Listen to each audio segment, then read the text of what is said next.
ରାତିରେ ଆମର 6 ଥର ହେଇଛି। 6 ଥର ରାତି ସାରା ତ ବିଶ୍ୱାସ କରି ରାତି 10ଟା କତରୁ ଆରମ୍ଭ କରିକି ସକାଳ 4ଟା ପର୍ଯ୍ୟନ୍ତ। ମାନେ କଣ ମାନେ କଣ କେମିତି କହିଲ ମତେ ଟିକେ କହିଲ? କଣ କେମିତି ମାନେ କଣ ଏ 6 ଥର କଣ ଦିନକୁ ରାତିରେ ହବ ଏମିତି? କଣ 6 ଥର ମାତ୍ର କଲେ ମୁଁ କଣ କରିବି? ଫାଷ୍ଟ ଟାଇମ ନା ଯାହା ହବ। କୁହନି ସକାଳେ ହେଲା ବେଳକୁ କଷ୍ଟଟା ମତେ ହେଲା ରେ। ଚାଲି ପାରୁନଥିବ। ଚାଲି ପାରୁନଥିବ। ମୋ ବୋଉ ପଚାରୁଛି କହୁଛି ଏମିତି କାହିଁକି ଚାଲିଛି? ମୁଁ କହିଲି ନା ପରିସ୍ରା କରୁଥିଲି ନା ପରିସ୍ରା ବିନ୍ଧୁଛି ଯାଇକି ଚାଲ ମେଡିକାଲ ଯିବା। ମୁଁ କହିଲି ନାଇଁ ମେଡିକାଲ ଯିବିନି, ମେଡିକାଲ ଗଲେ ଡକ୍ଟର ଜାଣିନେବେ ନା। ବ୍ଲିଡିଂ ହୁଏ ଫାଷ୍ଟ ଟାଇମ ପରା? ନାଇଁ ଏତେ ବ୍ଲିଡିଂ ହେଇନଥିଲା କିନ୍ତୁ ବହୁତ କଷ୍ଟ ହେଇଥିଲା, ପେନ୍ ହେଇଥିଲା। ସେ କଣ କଲେ ଶୁଣି ତେଲ ଲଗେଇଦେଲେ। କୋଉଠି ପକେଇଲେ ତାଙ୍କର ନା ତମର? ତାଙ୍କର ମରି ବି ଲଗେଇଥିଲେ ତାଙ୍କର ବି। ତମର କଣ ପକେଇଦେଲା ନା ସେଇ କଣ? ନାଇଁ ମତେ କହିଲେ ତୁ ନଡିଆ ତେଲ ଲଗେଇଦେ, ମୁଁ ଲଗେଇଦେଲି। ଏତେ କଷ୍ଟ ହବନି, ଫିର ବି ବହୁତ କଷ୍ଟ ହେଲା। ପ୍ରଥମ କଷ୍ଟ ହବ ନା। ସେଇଦିନ 6 ଥର। ମାନେ କଣ କଲେ ପୁଣି ତମେ ତ କହୁଛ 2 ମିନିଟ 2 ନା କେତେ ଅଧିକ ସମୟ କଲେ?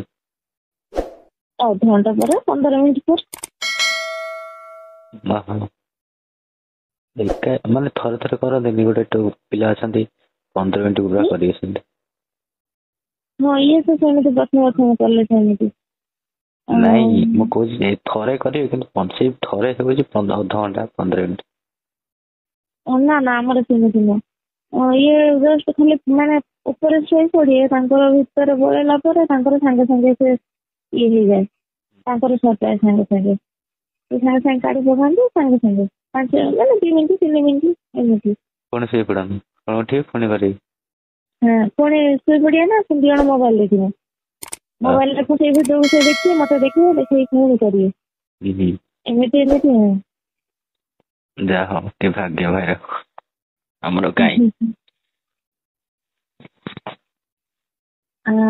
ଏମିତି ଆଉ କଣ, ମତେ ସେଇ କହିଥିଲେ କହିଲେ ତୋର ବଡି ଅଛି କିନ୍ତୁ ତୋର ଛାତି ନାହିଁ। ମୁଁ ରାଗିଥିଲି ସେଇଥିପାଇଁ। ଯାଉନ ଗୋଟେ ପଟେ ଗୋଟେ ବେଲ ଉଳିଥିବ, ଯାଉନ ତାକୁ ନେଇକି ଚାଲି ଆସିବ। ନାଇଁ ପିଲାଙ୍କ ପୁଅ ପିଲାଙ୍କର ସବୁ ସେଇଠି ଲକ୍ଷଣ ଆସେ। ନାଇଁ ଆକ୍ଚୁଆଲି ଜାଣିଛ ନା, ଗୋଟେ ଗୋଟେ ଝିଅ ଛୁଆଙ୍କର ମାନେ ଅଛି, ମାନେ ଯୋଉମାନେ ଗୋଟେ ଝିଅ ତ ନେଚର ବହୁତ ଖରାପ ଅଛି ଜାଣିଥିବ। ମୁଁ ବି ଗୋଟେ ଝିଅ ସେମିତି କହୁନି, କିନ୍ତୁ ଝିଅ ଛୁଆର ଗୋଟେ ନେଚର ଖରାପ ଆଜିକାଲି ଦୁନିଆରେ। ଯାହାର ବି ଛୋଟ ଥିବ ନା, ସେ ବହୁତ ପୁଅ ଛୁଆ ସମ୍ପର୍କ ରଖିଥିବେ, ତାଙ୍କର ବଡ ବି ହେଇଯାଇଥିବ। ମୋର ଗୋଟେ ସାଙ୍ଗ ଥିଲା, ତା କଥା ବି ସେମିତି। ହଁ ଆମେ ତ ଲଭ୍ କରୁଛନ୍ତି ତାକୁ ଜାଣିଛନ୍ତି, ତୁ ଜଣକୁ ଲଭ୍ କରିବୁ ତାକୁ ହିଁ ମ୍ୟାରେଜ କରିବୁ। ସେ କଣ କରିବ କହନି, ଆ ସାଙ୍ଗରେ ଲଭ୍ କଲା, ଆକୁ କିଛି ଦିନ ଇଏ କଲା, ପୁଣି ତା ସାଙ୍ଗରେ ଲଭ୍ କରିବ, ତା ସାଙ୍ଗରେ ଇଏ କରିବ, ଏମିତି। ସମସ୍ତେ ମାନେ ହଉ ତୁ ଲଭ୍ କଲୁ କିଛି କଥା, ସମସ୍ତଙ୍କ ସାଙ୍ଗରେ ବିଶ୍ୱାସ କରିବନି ଇଲିଗାଲ ରିଲେସନ ରଖିଛି। ଆରେ ଭାଇ ସେମିତି ବି ଥାନ୍ତି, ସେମିତି ମୁଁ ଜାଣିଛି ପୁଅ ପିଲା ଥାନ୍ତି। ଝିଅ ଛୁଆ ବହୁତ ଅଛନ୍ତି ରେ, କୁହନି ଆମ ଏପଟରେ ବହୁତ ସେମିତି ଝିଅ ଛୁଆ ଅଛନ୍ତି। ସେମିତି ମୋ ନେଚର ଝିଅ ଛୁଆ ମତେ ପସନ୍ଦ ନୁହଁ। ମାନେ କଣ ତାର ପ୍ରୋଟେକ୍ସନ ୟୁଜ କର ନା କଣ? ତାର କିଛି ହୁଏନି ନା କଣ? କିଏ ଜାଣିଲା ରେ ବାବା, କି ତାଙ୍କର ମାନେ ପ୍ରୋଟେକ୍ସନ ୟୁଜ କରୁଛ ନା କଣ? ପ୍ରୋଟେକ୍ସନ ଦିଅନ୍ତି ବୋଧେ। ବିଶ୍ୱାସ କରିନି, ଧର ତମକୁ ଧଇଲେ ମାସେ 2 ମାସ ଧଇଲେ, ତମ କତିରୁ କିଛି ପଇସା ସଞ୍ଚୟ କରିନେଲେ, ବୁଝିଲ, କିଛି କିଣା କିଣି କିଛି ମାର୍କେଟିଂ ଫାର୍କେଟିଂ କରିନେଲେ, ସେମିତି ପୁରା ଝିଅ ମତେ ବେକାର ଫାଲତୁ ଝିଅ କହିବା କଥା। ଆଜିକାଲି ତ ପୁଅ ଛୁଆ ଅଛନ୍ତି ନା, ଖାଲି ଝିଅ ଛୁଆଙ୍କୁ ମାନେ ଥରେ ଖାଲି ତାଙ୍କ ସାଙ୍ଗରେ ଇଲିଗାଲ ରିଲେସନ ରଖିବା ପାଇଁ ହେଲେ ତାଙ୍କ କଲିଜା ବିକିଦେବେ। କାହିଁକି ମ୍ୟାରେଜ କରନ୍ତୁ କାହିଁ ନ କରନ୍ତୁ, ବୁଝିପାରିଲେ। ପୁଅ ଛୁଆ ବି ସେମିତି ଅଛନ୍ତି ଗୋଟେ ଗୋଟେ। ଆମ ଏପଟରେ ସବୁ ସେମିତି। ସେମିତି ମାନେ ପୁଅ ପିଲା ସବୁ? ହଁ ପୁଅ ପିଲା ବି ଅଛନ୍ତି ସେମିତି। ଝିଅ ଛୁଆ ମାନେ ପୁଅ ଛୁଆଙ୍କୁ ଝିଅ ଛୁଆ ବହୁତ ଅଧିକା ଅଛନ୍ତି। ଝିଅ ଛୁଆ ଅଧିକ? ପୁଅ ଛୁଆ ବି ଅଛନ୍ତି, କମ ଅଛନ୍ତି। ଦେଖ ତାପରେ ଦେଖ, ଗୋଟେ ପୁଅ ଛୁଆ ଝିଅ ଛୁଆ ବି ଆସିକି ଉପରେ ପଡିବେ ପୁଅ ଛୁଆଙ୍କ ଉପରେ, ପୁଅ ଛୁଆଙ୍କର ନିହାତି ମନ ହବ କି ନାଇଁ? ସେଇଟା ତ ଠିକ କଥା। କଥା ହଉଛି ମତେ କିନ୍ତୁ ଏ ସବୁ ଯାହା ହଉ ତୋର କେହି ହାତ ମାରିନାହାନ୍ତି ନା? କୁହନି ତ ଆଉ କଣ ଟପିକ ତମେ ତ କରିଦେଲ ତମେ ଖୁସି ରହିଲ ମୁଁ ତ ଏପଟେ ମୋର କଣ ହେଇଗଲାଣି ଆଉ କଣ କୁହ। ଆଉ କଣ କହିବି? ଶୋଇବ କେତେବେଳେ? ଏବେ ଶୋଇବି। ଏବେ ତ ଲାଗୁଛି ଆଖି ବନ୍ଦ କରି ତମ ସାଙ୍ଗରେ କଥା ହଉଛି। ଶୋଇପଡିବ ନା କଣ କହିବ?